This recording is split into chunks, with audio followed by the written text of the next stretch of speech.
সমিতিৰ সেক্ৰেটাৰী তৰুণ সাহা। যোৱাকালি মানে যোৱা শনিবাৰ আমাৰ দুজন দোকানদাৰৰ মাজত এটা কাজিয়া লাগিছিল। দুটা দোকানদাৰে অলপ কাজিয়া হোৱাৰ পিছত এইটো আমি কালি একচুৱেলি সমাধানৰ কাৰণে এটা মিউচুৱেল কৰি দিম বুলি ভাবি আমি আমাৰ বাথৌচালিৰ সেক্ৰেটাৰী মহোদয়ৰ ওচৰত আমি অৰ্ডাৰ লৈ পেলাই তাতে বহিছোঁ যে এটা মিউচুৱেল আমি কৰি দিম, দুয়োপক্ষই যাতে কোনো কাজিয়া নহয় এইটো এটা মিউচুৱেল কৰি দিম কোৱাৰ কাৰণে আমি মিটিঙত প্ৰচেছিং কৰিছিলোঁ। আৰু মিটিংটো ভালদৰে প্ৰচেছিঙত গৈ আছে। গৈ যোৱাৰ পিছতে মোটামুটি মিটিং শেষকে পাব আৰু দুটা তিনিটা পৰ্যায় আহিলে মিটিংটো এটা সমাধানৰ প্ৰচেছিং আহিছে। সেই সময়তে দুটা পক্ষৰ এটা পক্ষই অলপ মুখটো বেয়া কৰাৰ লগে লগে থাৰ্ড পাৰ্টি এজনে আহি তাক মাৰি দিলে। এটা ভাষা বেয়া কৈছে, থাৰ্ড পাৰ্টি এজন আহি তাক এটা চৰ মাৰি দিলে। চৰ মাৰি দিয়াৰ লগে লগে এটা বিশৃংখলাৰ সৃষ্টি হৈ গ'ল। তাতে আমি কণ্ট্ৰল কৰিব নোৱাৰিলোঁ। তাৰপিছত আমি থানাত ফোন কৰিলোঁ। থানাৰ পৰা গৈ পেলাই যিয়ে নহওক পৰিস্থিতি অলপ কৰিছে। একচুৱেলি আমাৰ চেৰপানগুৰি বাথৌ আফাক থানচালিত সিহঁতৰ লগত আমালোকৰ কোনো নাই। আৰু এটা মন্দিৰত যে এনেকুৱা এটা ঘটনা ঘটিছে তাৰ কাৰণে মই দুখিত আৰু মই ক্ষমা বিচাৰিছোঁ যে আমাৰ মন্দিৰত এনেকুৱা এটা ঘটনা কৰিব নালাগিছিল। একচুৱেলি আমি এইটো ফাৰ্ষ্ট টাইম ভাবা নাছিলোঁ যে এনেকুৱা এটা পৰিস্থিতি আহিব বুলি। যিয়ে নহওক তাৰ কাৰণে আমি দুখিত। আৰু বাথৌ কমিটিৰ লগত বা বাথৌ থানচালিৰ লগত আমাৰ কোনো মনোমালিন্য নাই। সিহঁতৰ লগত ৰিলেশ্যনটো আমাৰ ভালে আছে। আমাৰ সিহঁতৰ লগতো কোনো বেয়া ৰিলেশ্যন নাই। যিটো ঘটনা কালি যোৱা ৰাতি হৈছে তাৰ কাৰণে মই দুখিত আৰু তাৰ কাৰণে মই ক্ষমা মাগিছোঁ।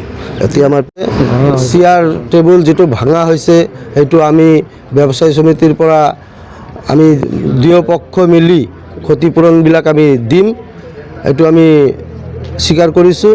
যিটো ডেমেজ হৈছে আৰু কি এইটো আমি ক্ষতিপূৰণ দিম।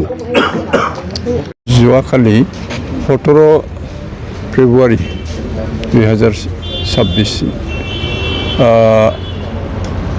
আমাৰ ৰামপুৰ বিল আঞ্চলিক কমিটিয়ে দুলাৰাইগুটি বাথৌ আফাদ থানচালিত চেৰপাংগুৰি বা নেপালপাৰা বজাৰ যিটো ব্যৱসায় সন্থা সিহঁতৰ সমস্যা বা সিহঁতৰ কিবা এটা কাৰ্য হৈছিলেই আমাৰ এই থানচালিৰ কমিউনিটি হলত মিটিং কৰাৰ মানে ঠাইখন বিচৰাত আমি অনুমতি প্ৰদান কৰে। এই হিচাপে সিহঁতে সন্ধিয়া প্ৰায় 8-9টামান বজাত দোকান পোহাৰ বন্ধ কৰি সিহঁতে মিটিং কৰা হৈছে।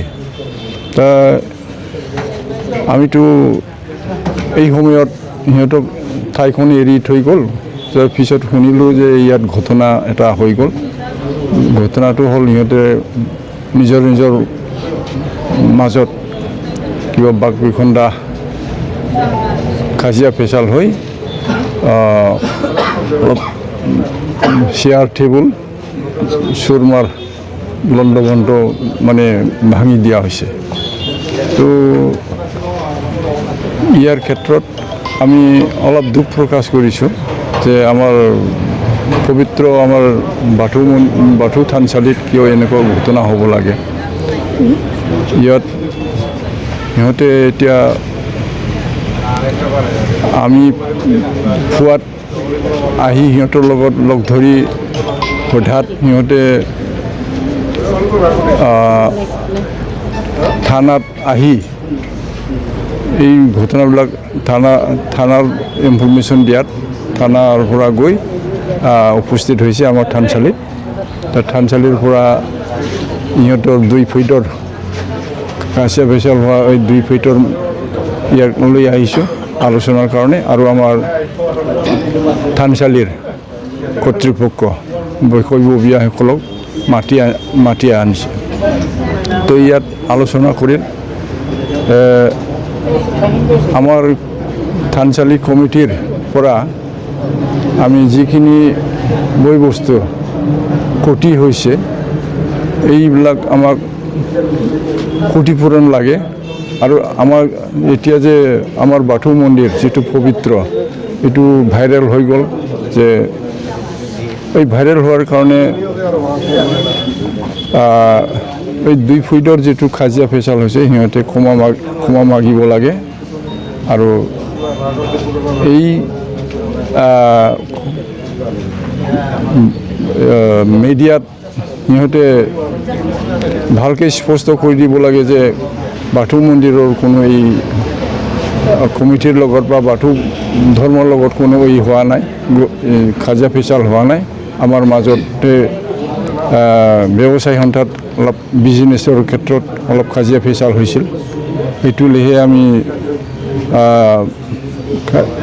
অলপ আচবাব নষ্ট কৰা হৈছে। এইটো মিডিয়াত মানে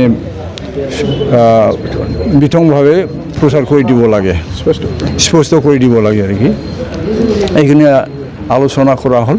এতিয়া প্ৰশাসনৰ পৰাও আমাৰ কোকৰাঝাৰৰ পৰা এডিশ্যনেল SP ছাৰো আহিছে, DSP ছাৰো আহিছে আৰু চেৰপাংগুৰি থানাৰ ভাৰপ্ৰাপ্ত বিষয়াসকলো আছে। ইয়াৰ মাজত আমি এটা কম্প্ৰমাইজ কৰা হ'ল যে আমাৰ যিটো ক্ষতিপূৰণ নষ্ট হৈছে এইটো ক্ষতিপূৰণ দিব লাগে আৰু মিডিয়াত স্পষ্ট কৰি দিব লাগে বুলি আপোচ কৰা হ'ল।